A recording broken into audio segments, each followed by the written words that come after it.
Good afternoon, everyone. It's 5 o'clock in the UK. I don't know what time it is where you're coming from. And if you're listening to this back on Spotify, it could be any time in the universe.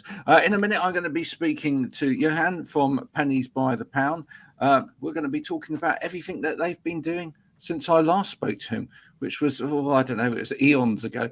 So before that, just this.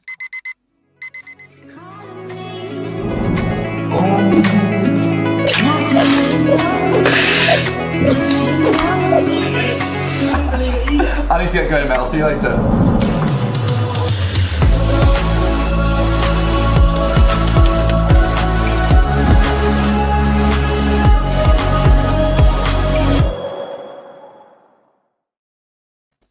Great to see you again, my friend. Since last time I spoke to you, I've actually got my very own Lego minifigure now. There it is.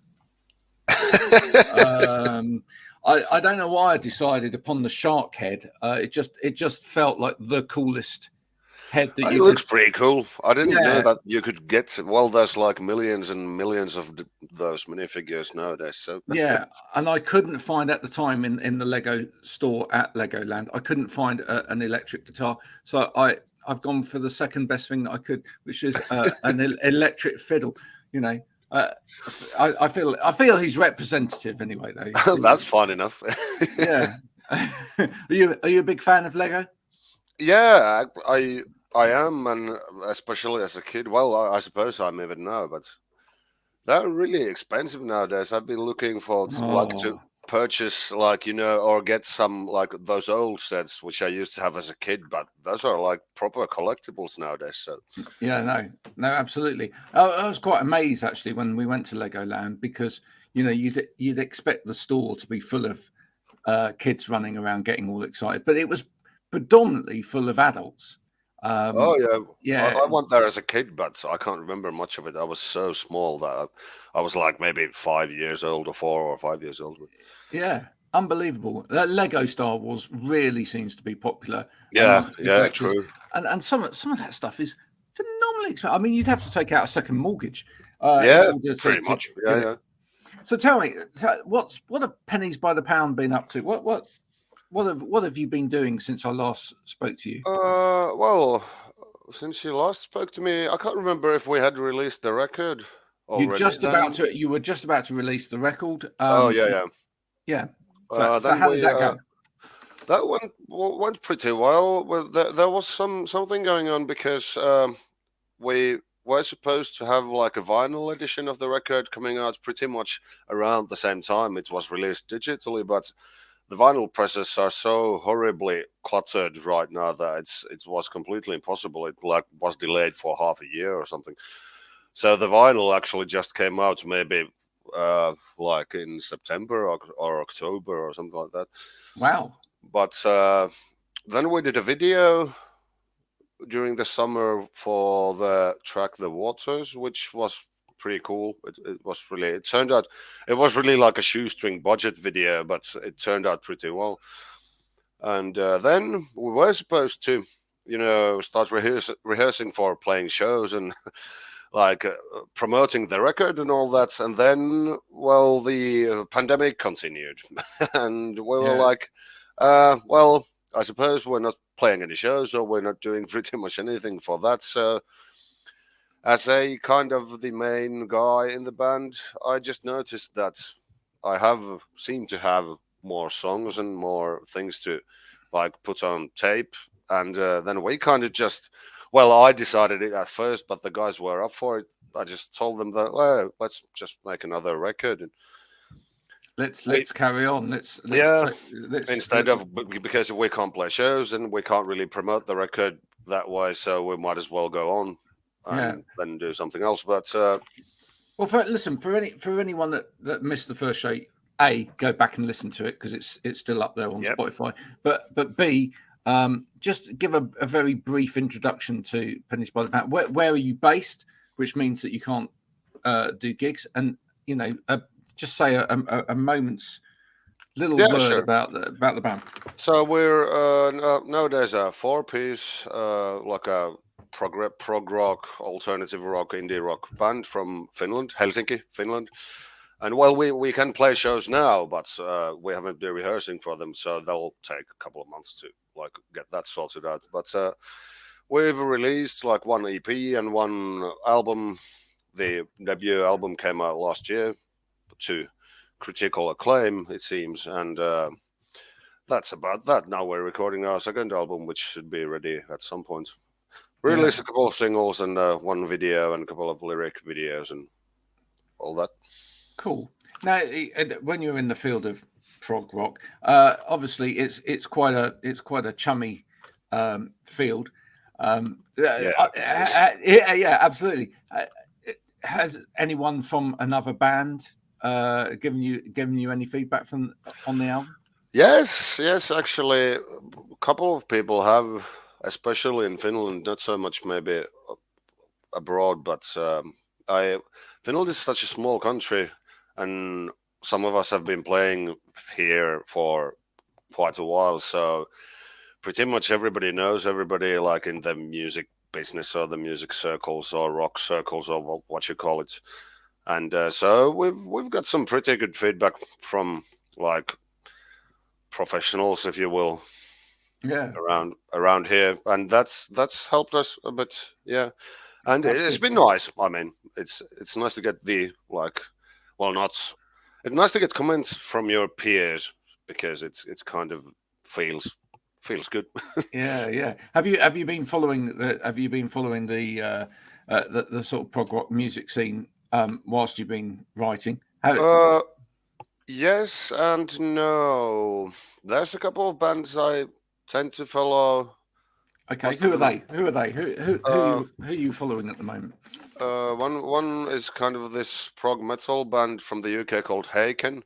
Yeah, which is really big around some circles around here. Well, probably somewhere else as well. And they frontman Ross Jennings, the singer, he just made a solo record at the end of last year or something. And well, that's not prog per se, but that's still something that interests me. But to be completely honest, I haven't been following so much new music as kind of maybe again delving back to the like old stuff, because last time around it was like Russian Marillion, pretty much.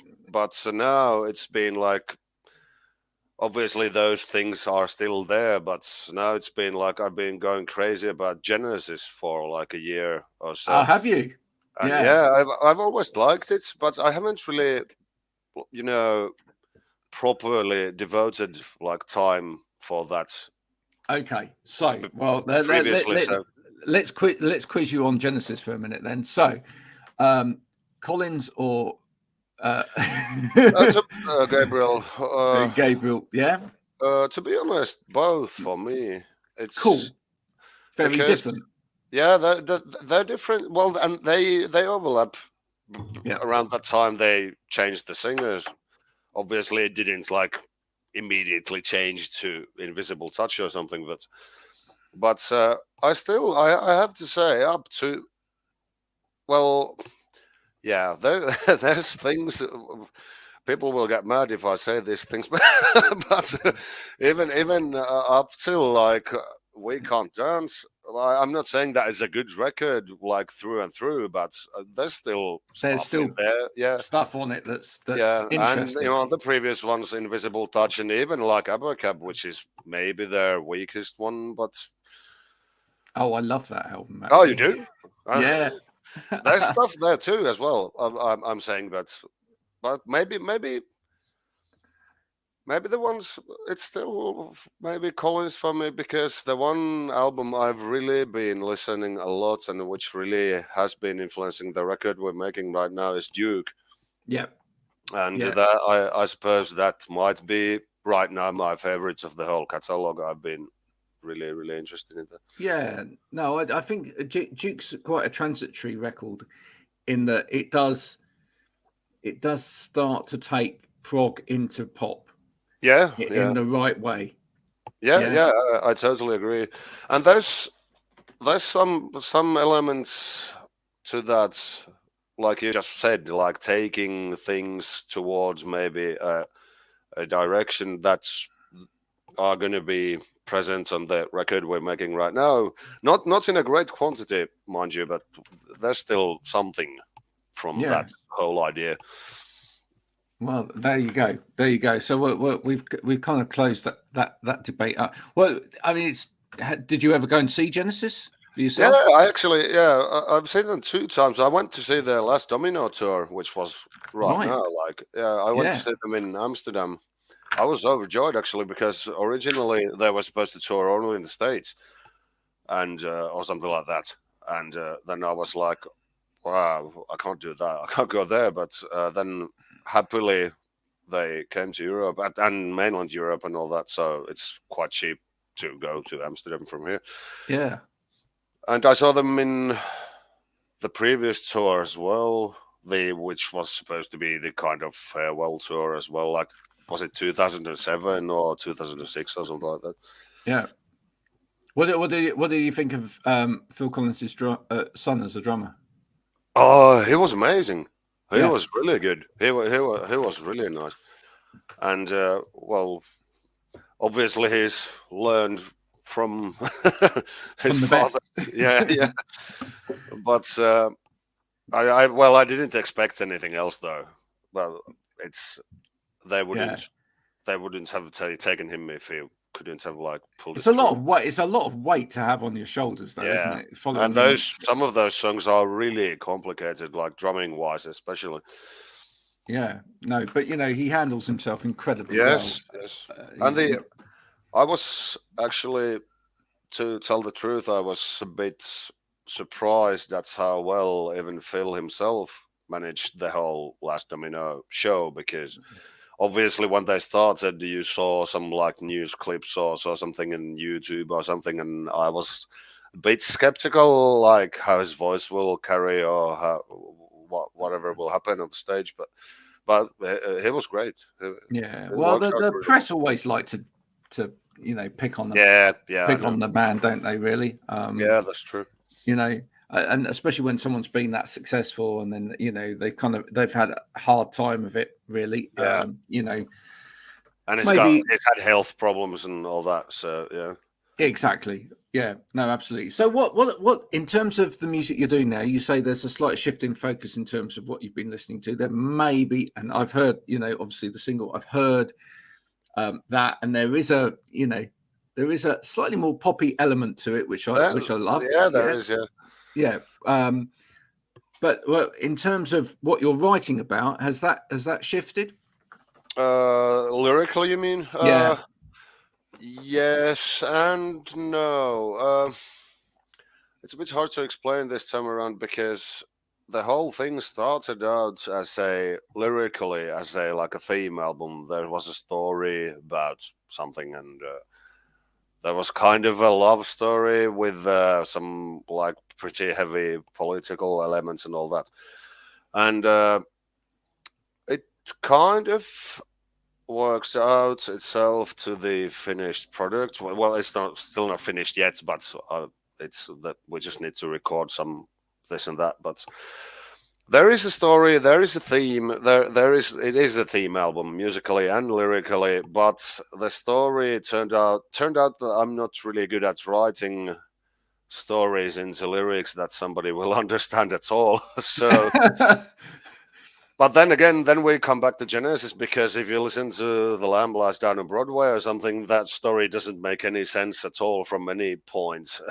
If you just look at it and you listen to it and you try to make anything out of it. You start writing about giant hogweeds and things like that. Yeah. So I kind of steered it into a direction that there is still a story, at least in my mind, and there is like a progression in the album that starts from point A, and then there's something happens, and there's this and that, and there's the ending and to the story. So that's interesting when you talk about that, and you talk about The Lamb Lies Down. I mean, because Gabriel had that issue with the rest of the band to some extent, in which I don't think the rest of the band really understood. I know. As much as Gabriel understood what he was trying to get across there. That do you have the same issue with the rest of the band, or? I hope not. They've been asking me What's this this all mean? about, but I've tried to explain it to them. But this time around, last time with the Hit Death of the Universe, which had a kind of a theme, but not so really heavy one. Well, not really like cohesive one. Then I find that I maybe explained myself a bit too much, because people still could find all sorts of things in those lyrics, whatever they wanted. And I'm more that kind of a guy I like that. I mean, I don't, even if there would be a story, even if it was quite abstract and all that, I still would like to let people to find their own meanings in those lyrics. But let's say it's still quite heavily political. It was the last time around, and that's not changed. That's something I really like to sing about. Let's say. Yeah, and on that, do you feel that since last time things are getting worse out there, or? That's such a heavy question right now. But, obviously, they're getting worse. At some points of the world, and some parts of the world, and maybe not somewhere else. But let's say I tried to focus on some quite like specific matters. Yeah, I try to,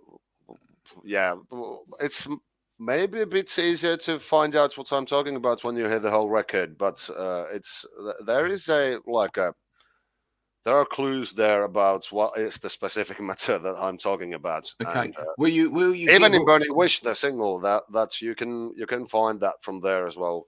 Okay. Are you gonna explain that to anyone anywhere, or are you just going to leave that to people's interpretation? I haven't decided yet. I'd rather not explain, but if nobody gets anything out of that, then I might have to. I don't know. Yeah. It remains to be seen. You're not going to do a Nick Kershaw on us and tell us all that it means one thing and it actually didn't mean anything at all. No, not really. It means something, but okay. But it's abstract enough in many ways that people could interpret it as whatever. Can we create a feed somewhere on a website so that people can put up their own interpretation? That's actually a great idea. Yeah, wouldn't it? That'd be fun, wouldn't it? Yeah. Listen to the album, give your interpretation of what it's about, and then spark debate. Yeah, that is actually a really good idea. Yeah, let's do that. Let's do that. I think that'd be a good thing. You know that. Yeah, sure. That creates a bit of engagement. I'm up for that. Yeah. Watch out, folks. That will be coming. Do you actually have your own website? We don't have a proper band website. We should make one, but we haven't got around doing that because it's we're just lazy or something. But so many bands nowadays don't even have any websites. It's kind of like maybe we'll have to start a Discord channel or something like that. Yeah, that would be like here and now. I mean, yeah, exactly. You know, something like that where people can go. We'll keep you attuned to that, folks. If you're listening now, if that actually starts, we'll put the link to that on so that when the record is released, I could start a Discord channel. Yeah, why not? Yeah, I sit on the computer all day anyway, so exactly right. It'll be 2 seconds to start a Discord channel, and then we're all pile on there, listen to the record. Yeah, let's do that. Yeah. In fact, now you can do streaming on Discord as well. So you that's true. Yeah. So we could actually have a listening party, listen to the record, and then start the Hey, that's actually a nice way to promote that. Yeah. Isn't it? That's brilliant. Yeah. Right. Well, there we go. I've got VIP tickets, obviously, for coming up with the idea. Yeah, obviously. But fantastic. No, but seriously, I'm serious. That is a good idea. I mean, yeah. Cool. How much do you? I mean, in your work during the day, you keep up with technology. How much do you do? How much of that seeps over into the music as well? Are you hopefully not too much? No. Okay. I try to keep that separate from, because I obviously have to work to pay the rent and all that, but I consider making music as much as work in a way as like my day job. So Yeah. I try to get them not mixed up too much. Okay. And of In course, my head, and at least, yeah. yeah, well, and that's the other thing. I guess music's a bit of an escape from the day job Yeah, as well for yeah, you. Yeah, yeah, yeah. definitely, yeah. Okay, so yeah, you don't want to be fixated on that. But what about are you a techie in terms of playing with sounds and things like that? I could be.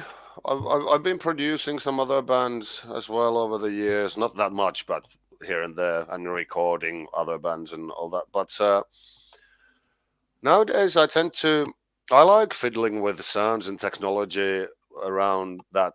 But I find that I'd rather let other people do that because Okay, it's always distracting in a way because I write so intuitively in a way that if I write a song, how let's do say, you write? How do you write?